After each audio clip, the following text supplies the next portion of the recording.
All right, welcome guys. So हम लोग Indian express का अपडेट पढ़ रहे थे, ठीक है। February 2024 का अपडेट जो था उसको हम लोग को करना था। सो स्टार्ट करते हैं टेस्ट ऑफ प्रोपोर्शनैलिटी के साथ। What is test of proportionality, ये कहाँ से आया? देखिए, जब आप फंडामेंटल राइट्स पढ़ रहे थे, when you were reading about fundamental rights, तो आपको कुछ रीजनेबल रिस्ट्रिक्शंस करके आया होगा, याद है? That there are certain reasonable restrictions that you must have read in article 19। तो ये रीजनेबल रिस्ट्रिक्शंस होता क्या है? आपको आर्टिकल 19 के अंदर कितने राइट्स मिलते हैं? How many rights are there that you get under article 19?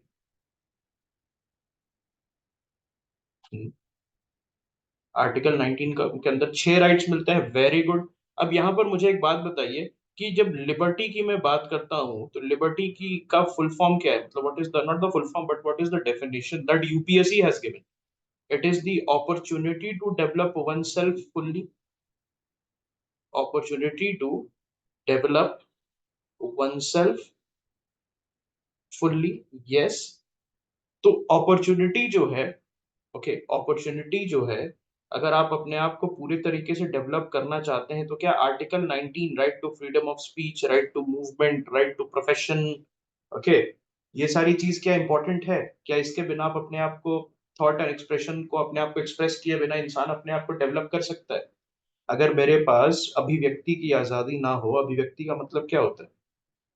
The ability to express myself, okay. अगर मेरे पास एबिलिटी टू एक्सप्रेस ना हो तो क्या मैं डेवलप नहीं कर सकता? तो यहाँ पर क्या है कि सिंस कॉन्स्टिट्यूशन ऑल्सो अंडरस्टैंड्स कि there might be extraordinary situations जहां पर रीजनेबल रिस्ट्रिक्शंस लगाना पड़े in the matters of national security, public order, morality, okay, ये सारी चीजें जो होती हैं आपकी, ठीक है। तो द थिंग इज कि आपको जो ये राइट्स मिलते हैं, now they are subjected to reasonable restriction. So can't the executive use this excuse? क्या एग्जीक्यूटिव जो है इस एक्सक्यूज को यूज कर सकता है कि देखिए जी, reasonable restriction is allowed, so I am putting this restriction, and now the reasonable word is very vague, the reasonable word is very very vague, yes or no?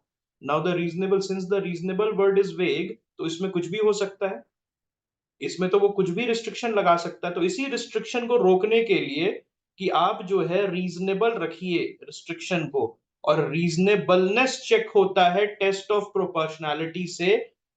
what kind of reasonableness? All the restrictions that are there in article 19 clause 2 उसके restrictions को check करता है, because article 19 is so important, but at the same time the constitution also provides for reasonable restrictions।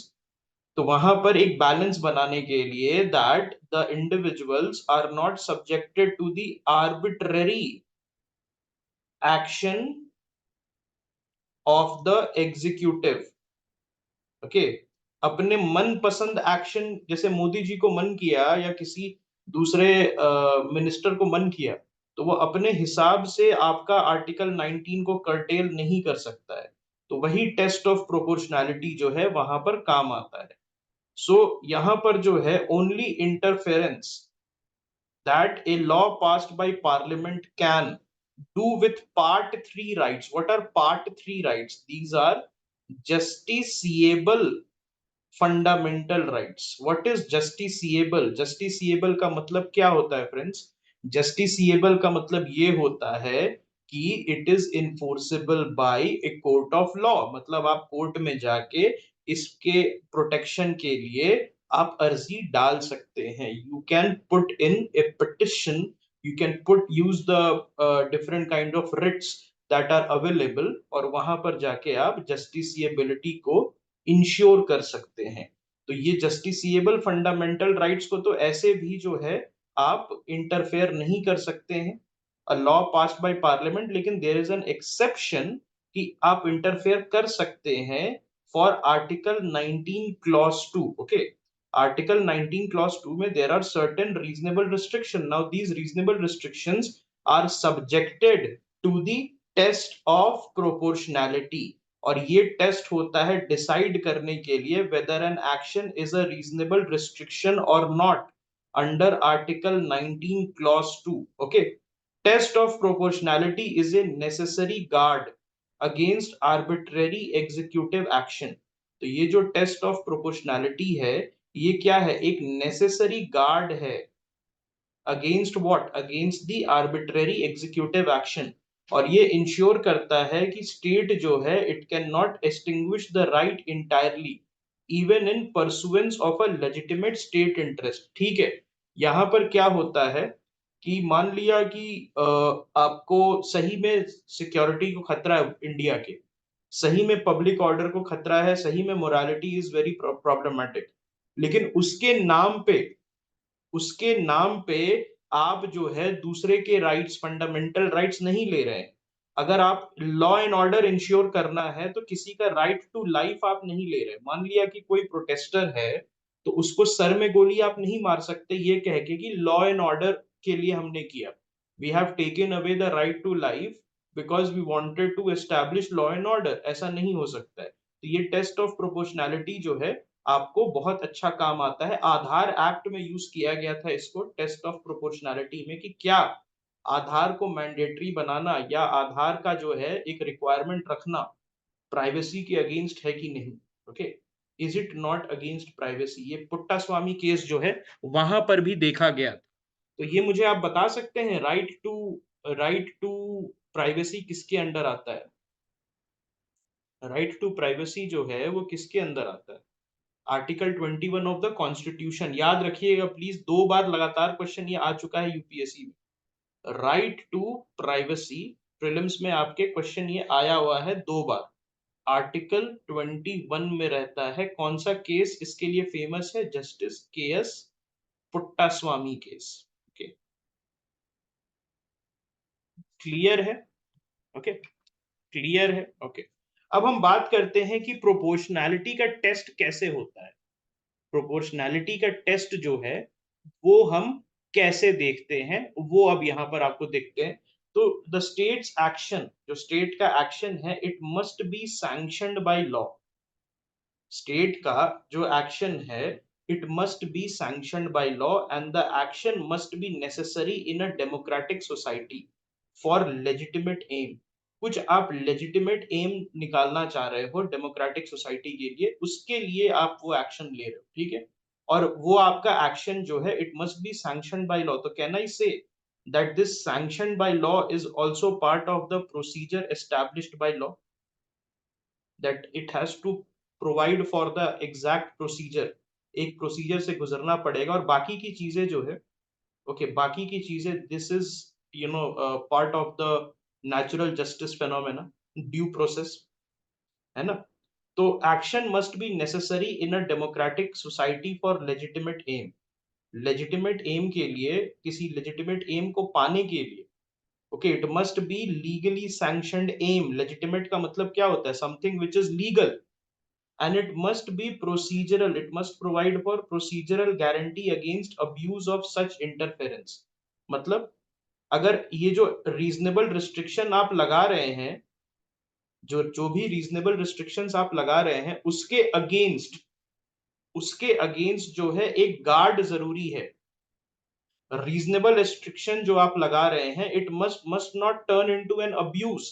Okay, और checking proportionality test में सबसे important चीज क्या है कि इंटरफेरेंस ऑफ द स्टेट जो है it must be proceed there must be a procedural guarantee against abuse of such interference. मतलब कि अगर एग्जीक्यूटिव जो है रीजनेबल रिस्ट्रिक्शन के नाम पे अब्यूज कर रही है तो कोई प्रोसीजर होना चाहिए जिससे इस अब्यूज को स्टॉप किया जा सके। For example phone tapping.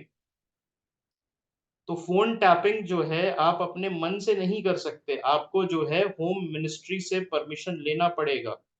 Okay, home secretary से रिटन परमिशन के बिना आप जो है किसी का फोन टैपिंग नहीं कर सकते। तो ये क्या है? एक तरीके का प्रोसीजर है। This is sort of A procedure which exists so that not all the executive officer can misuse the law of phone tapping। ठीक है, क्लियर है? अब हम सेकंड आर्टिकल पे आते हैं। This was an article on bubonic plague. तो bubonic plague जो है अभी न्यूज में आया था, कहाँ से? ओरेगॉन जो है यूनाइटेड स्टेट्स ऑफ अमेरिका में एक स्टेट है, वहां से ये न्यूज आई थी कि वहां पर ब्यूबोनिक प्लेग जो है पाया गया है कुछ लोगों में। आज please remember this thing, UPSC can ask you that bubonic plague is totally eradicated, which is not correct.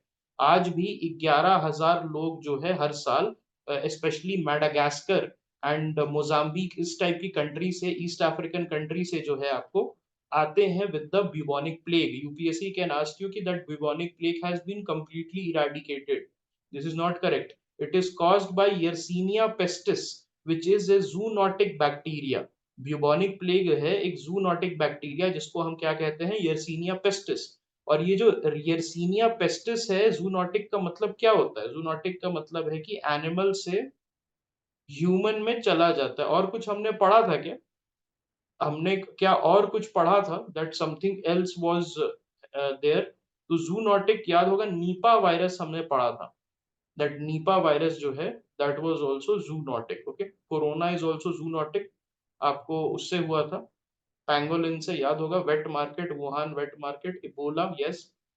Yersinia pestis is usually found in small animals. किस टाइप के स्मॉल एनिमल्स में? रैट्स में। आपको रैट्स में जो है ये मिलेगा। And their fleas, okay, and their fleas जो है उन रैट्स में जो है फ्लीज होता है, ठीक है? उन रैट्स में क्या होता है? उन रैट्स में जो है फ्लीज होता है और वहां से निकलता है। And how can humans be infected? Humans कैसे इन्फेक्ट हो सकते हैं ब्यूबोनिक प्लेग से? तो bite of infected vector fleas, जो बाइट है इन्फेक्टेड वेक्टर फ्लीज का, अ, अगर वो आपके रैट से जो है फ्लीज निकल के, फ्लीज समझते हैं? फ्लीज समझते हैं क्या होता है? जो उसपे आपका टिक्स टाइप का होता है, रोडेंट्स पे जो है जब आप छुएंगे तो उसमें आपको बग्स टाइप का रहता है ना। Inhalation of respiratory droplets, small particles from a patient with pneumonic plague. अभी देखते हैं there are different type of plagues. तो उसमें एक न्यूमोनिक प्लेग होता है। न्यूमोनिक प्लेग का मतलब आप समझ गए होंगे, जो कि चेस्ट में आता है और ये बहुत डेडली होता है। This is one of the most deadly, okay, deadly plagues. और जब आप उनके ड्रॉपलेट्स को इनहेल कर लेंगे तब आपको भी हो जाएगा plague. Unprotected contact with infectious body fluids और कॉन्टैमिनेटेड मटेरियल। तो अगर आप जो है कंटामिनेशन के अंदर आ जाएंगे, किसी से के साथ आप टच में आ जाएंगे, तो ये होता है। ब्यूबोनिक प्लेग जो है, this has led to something known as the black death in Europe, जिसमें 7.5 करोड़ लोग, 7.5 करोड़ लोग जो है वो मर गए थे ब्लैक डेथ में। और ये जो ब्लैक डेथ हुई थी, इसमें जो है एक गाना आया था, क्या आप बता सकते कौन सा गाना आया था? बहुत famous nursery rhyme, ringa ringa roses pocket full of posies, ऐशा वैशा, कुछ ऐसी होता है ना, वी ऑल फॉल डाउन, है ना? ये वाला सुना है आपने? बचपन में खेलते थे हाथ पकड़ के। तो ये रिंगा रिंगा रोजेस में जो लास्ट में वी ऑल फॉल डाउन है, वी ऑल फॉल डाउन किसको बताता है? दिस इज द रिंगा रिंगा रोजेस का लास्ट वाला जो है, ओके, लास्ट वाला जो है जो, ओके। तो रिंगा रिंगा रोजेस होता नहीं एक्चुअली, नाम क्या है उसका? रिंग अराउंड द रोजी। नाम उसका होता है रिंग अराउंड द रोजी। हम लोग ये हम लोग इंडिया में रिंगा रिंगा रोजेस कहते हैं। रिंग अराउंड द रोजी मतलब क्या होता है? रिंग अराउंड द रोजी मतलब ये बेसिकली, बेसिकली रिंग जो था, ये रैशेज आता था ब्यूबोनिक प्लेग का, ओके। रिंग अराउंड द रोजी जो है वो क्या होता था? रैशेज आता था आपके इस पे। तो ring around the rosy, okay, ring around the rosy. We all fall down का मतलब क्या है? लास्ट में जो कहते हैं ना, वी ऑल फॉल डाउन, मतलब खत्म, डेड, प्लेग। जब रोजी के अराउंड रिंग आ गया, और रोजी आपकी दोस्त है, और रोजी आपकी दोस्त है, तो इसका मतलब अब आप भी उसके रोजी के टच में थे, अब आपको भी ब्यूबोनिक प्लेग होगा। और जब जो है आपको पॉकेट फुल ऑफ रोजेस जो है, अब आप गिरेंगे सारे, तो दिस, है ना, खत्म, टाटा बाय बाय, लास्ट वाला जो है यही था। अब हम बात करते हैं टाइप्स ऑफ ब्यूबोनिक प्लेग के बारे में। So when plague bacteria reaches the lymph nodes, तब आपका ब्यूबोनिक प्लेग होता है, ये याद रखिएगा। इससे पहले हेपेटाइटिस पे यूपीएससी ने क्वेश्चन डाला था, तो हो सकता है इस बार भी आपको उस टाइप का क्वेश्चन दे सकता है, ठीक है। तो लिम्फ नोड जो है प्लेग बैक्टीरिया जब रीच करता है आपके लिम्फ नोड पे, तो उसको हम क्या कहते हैं, bubonic plague, and it usually happen from the bite of the infected fleas. तो इन्फेक्टेड फ्लीज के बाइट से ये आपको हो सकता है, ठीक है। तो दो चीज याद रखिएगा ब्यूबोनिक प्लेग के बारे में, ये जनरली आपको मास प्लेग जो होता है, ये जो है आपका जो मास प्लेग होता है उस पे बेसिकली दिखाता है, और लिम्फ नोड्स में होता है। सेप्टिसेमिक प्लेग, सो जब प्लेग बैक्टीरिया ब्लड स्ट्रीम में एंटर करता है, जब प्लेग बैक्टीरिया ब्लड स्ट्रीम में एंटर करता है तो आपको सेप्टिसेमिक प्लेग प्लेग होता है। और जब प्लेग को आप अनट्रीटेड छोड़ देते हैं, आप जो है एंटीबायोटिक से ट्रीटमेंट होता है, किससे होता है, एंटीबायोटिक से ट्रीटमेंट होता है। तो जब आप प्लेग को छोड़ देते हैं, ओके, अनट्रीटेड, तो वो सेप्टिसेमिक प्लेग में कन्वर्ट हो जाता है, ओके। न्यूमोनिक प्लेग किससे होता है, जब आपका बैक्टीरिया लंग में एंटर करता है, जब आपका बैक्टीरिया किस में एंटर करता है, लंग में एंटर करता है, तब आपका न्यूमोनिक प्लेग होता है। It is the most fatal plague, और इससे जो ड्रॉपलेट्स निकलते हैं, जो खांसी की ड्रॉपलेट्स निकलते हैं न्यूमोनिक प्लेग पेशेंट से, तो दूसरे को भी हो जाता है plague, okay. Treatment of plague कैसे होता है, मॉडर्न एंटीबायोटिक्स के थ्रू, मॉडर्न एंटीबायोटिक्स के थ्रू आपका प्लेग का ट्रीटमेंट होता है, और ये जो है बेटर हाइजीन रखने से भी ये ट्रीट हो जाता है। Few cases are still reported every year. 11,000 cases are reported mainly from Madagascar and Mozambique. Okay. अब हम बात करते हैं पल्सेस क्रॉप की क्या सिचुएशन है। What is the situation of pulses crop in India? This is a very important question because it's a question already आ चुका है। So India जो है, it is dependent upon imports of pulses to meet its domestic demand. अपने domestic demand को meet करने के लिए imports of pulses पे डिपेंडेंट है। लेकिन एक बहुत ही इंटरेस्टिंग चीज क्या है फ्रेंड्स, द इंटरेस्टिंग चीज is that India is the largest producer, it is the largest consumer, and it is the largest importer of pulses.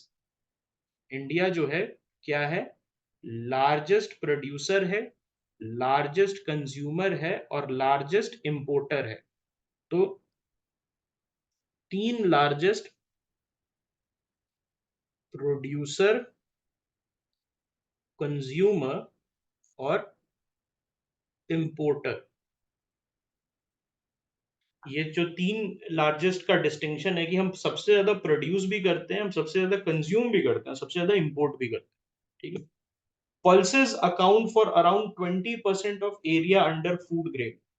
Pulses जो है 20% of the area under food grain है, और 7 से 10% production का है। मतलब क्या ये अच्छी चीज है, दैट एरिया ज्यादा ऑक्यूपाई कर रहा है और प्रोड्यूस कम कर रहा है कि नहीं। हम कह सकते हैं कि एरिया ज्यादा ऑक्यूपाई कर रहा है, 20% एरिया ऑक्यूपाई कर रहा है, और 7 से 10% ही हमें रिटर्न दे रहा है, प्रोडक्टिविटी उतनी हाई नहीं है, okay. Pulses crop is procured by NAFED. Please remember, cotton crop जो है वो कॉटन कॉर्पोरेशन करता है, व्हीट और राइस जो है वो कौन करता है, एफसीआई करता है, फूड कॉर्पोरेशन।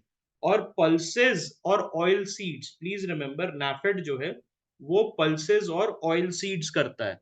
अभी मैंने क्वेश्चन दिया था, how many of you were able to get it correct, अभी जो है how many of you were able to get it correct, तो वो, हाँ, okay, good, alright. I think you went with FCI, जिनका गलत हो गया होगा they went with FCI confusing with MSP, है ना।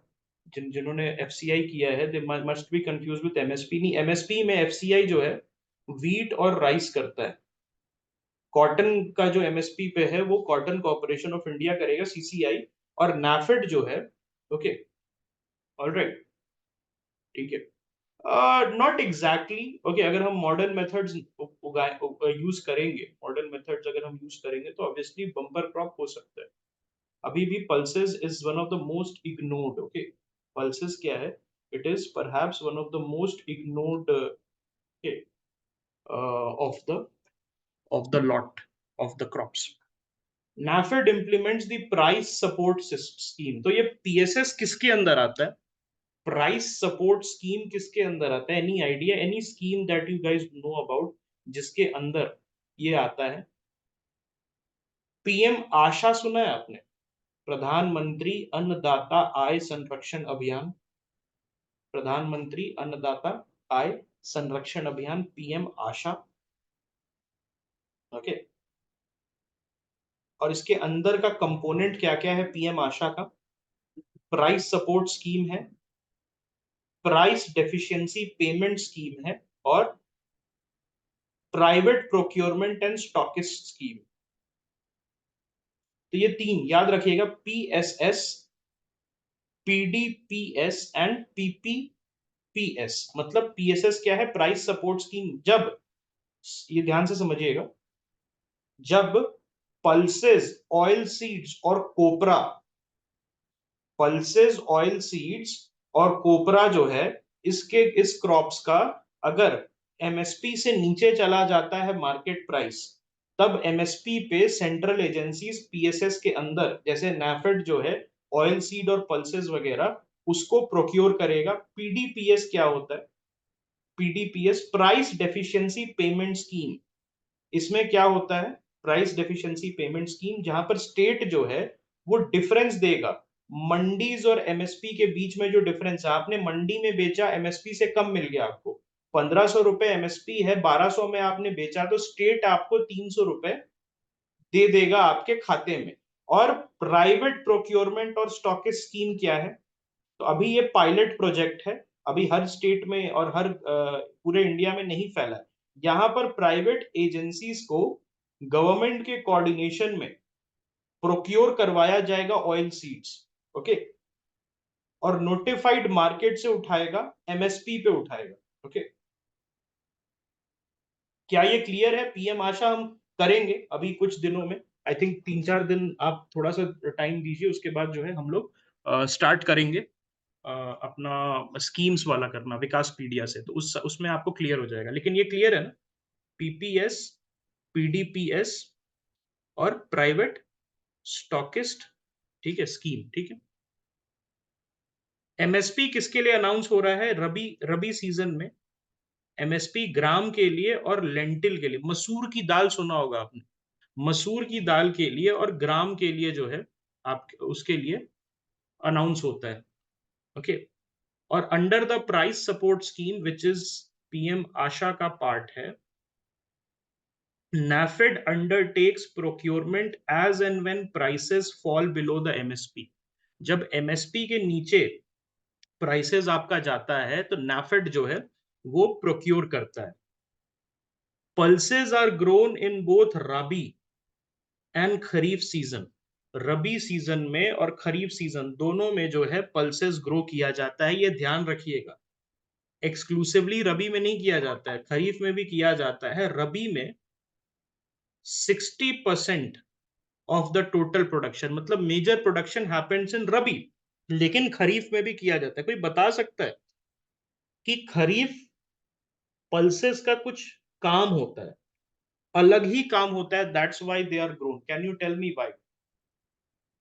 खरीफ पल्सेस का कुछ और काम होता है, कहीं सुना होगा पल्सेस कुछ काम करती है? Very good. लेग्यूम्स क्या करती है? Nitrogen fixation. और वो क्या करती है? Soil conservation. जब राइस के फील्ड्स में राइस आपका हार्वेस्ट हो जाता है, तो वहां पर आपको हेल्प करती है और रीजनरेट करने में सॉइल को। जैसे वो काला चना खाया आपने, काला चना का चाट वगैरह आता है, काला चना हेल्दी चाट बोलते हैं जिसको। तो वो सारे क्यों उगाई जाती है? वो राइस फील्ड के साथ उगाई जाती है ताकि एक तरीके से सॉइल का कंजर्वेशन हो पाए, ठीक है। मध्य प्रदेश, महाराष्ट्र, राजस्थान, उत्तर प्रदेश और Karnataka are the top 5 pulses producing state. याद रखिएगा, एमपी जो है is the top pulses producing state in India, one of the top pulses producing state। 95% of the production is skewed, मतलब ऑल इंडिया लेवल पे ज्यादा नहीं होता है, ऑल इंडिया लेवल पे ज्यादा नहीं होता है आपका। ये जो ग्रोइंग है वो सिर्फ 5-6 स्टेट में होता है, ठीक है। मध्य प्रदेश जो है वो 25%, 25% ऑफ द पल्सेस उगाता है। राजस्थान जो है आपका 19% और महाराष्ट्र 16% उगाता है। ठीक है। और अभी रिसेंटली जो है मध्य प्रदेश जो है, MP, it has been number 1, Rajasthan has been number 2। Okay. कभी कभार राजस्थान ऊपर आ जाता है, कभी कभार जो है मध्य प्रदेश ऊपर आ जाता है। कभी कभार ऐसा क्या होता है कि राजस्थान किसी साल ऊपर हो जाता है, मध्य प्रदेश थोड़ा नीचे हो जाता है, लेकिन ऐसे जनरली कंसिस्टेंटली मध्य प्रदेश का पैदावार ज्यादा होता है। अब हम बात करते हैं ब्लैक ग्राम का। This is a PYQ, previous year question. तो ये एक वार्म वेदर क्रॉप है, हॉट वेदर नहीं है, वार्म वेदर। वार्म वेदर मतलब दूसरा होता है, थोड़ा सा जो इसको बोलते हैं ना, भीनी भीनी धूप जिसको कहते हैं। Cultivated to conserve soil nutrient and utilize leftover soil moisture after rice cultivation। इसका काम क्या होता है? इसका काम होता है कि soil nutrient को conserve करना after rice cultivation। rice cultivation से majority, okay, majority of the moisture और जो majority of the nutrients है वो चला जाता है, तो ये ब्लैक ग्राम काला चना हेल्प करता है। In peninsular India it is a rabi और अ लेट रबी क्रॉप। मतलब ये जो है या तो रबी सीजन में लगाया जाता है आफ्टर राइस कल्टीवेशन, या इसको जो है रबी एज अ लेट रबी, मतलब towards the end of the rabi season लगाया जाता है। सबसे ज्यादा पल्सेस कौन सा होता है? ग्राम है 43%, उसके बाद तूर की दाल जिसको कहते हैं 15%, नंबर 3 पे उड़द है, और फिर आता है मूंग। खरीफ पल्सेस में कौन कौन आता है? खरीफ पल्सेस मतलब खरीफ सीजन में कौन कौन से pulses, which is 40%। 40% of the pulses tur, urad और मूंग। क्या क्या पल्सेस है? तूर, उड़द और मूंग की दाल जो है यहाँ पर उगाई जाती है। So these are the most important, जो कि आपका फेब्रवरी का था, मोस्ट इंपॉर्टेंट अपडेट्स। एक और अपडेट आज हम लोग करेंगे, that will happen in the evening. Okay. अरे अभी रुक जाओ।